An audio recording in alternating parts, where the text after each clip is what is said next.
This Wreck-It Ralph scene has a little secret. A Disney animator just revealed the reason why one video game company absolutely did not want their character in the movie, and it's hilarious. Welcome to Animation Hustle, the place where we dive into the funny and untold stories behind your favorite animated movies and TV shows. Okay, so one of the best things about Wreck-It Ralph was there was tons of video game references. It was fun for the fans, but behind the scenes, it was a struggle to make. Every game studio had tons of rules for how the characters should look. Like Nintendo saw the concept art and thought Bowser was too small and even gave directions on how he should hold a cup of coffee.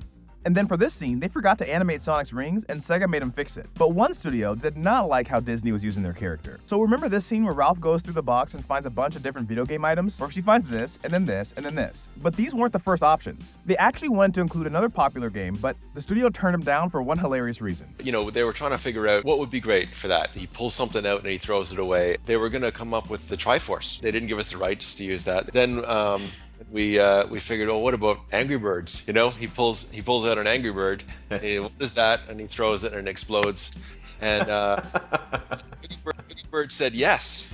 Okay, that's great. And even though, you know, it's not a console game, it's not it's not an arcade game, but it's a game, right? And it kind of makes sense that he wouldn't know what it is, right? Because it's not an arcade. So, but the audience would certainly get it just based on recognition, and it was playing really well.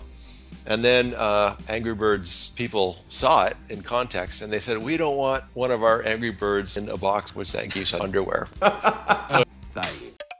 The more I learned about the making of Wreck-It Ralph, the more I realized just how much of a miracle the movie was. Not only were the filmmakers making their own original characters, but they were also working with other studios to bring their characters to life as well, which, as you saw, created a whole bunch of other creative problems they had to overcome. Every studio wanted their characters to look as good as possible, which obviously I get. But the reason why Angry Birds backed out was just way too funny to not share.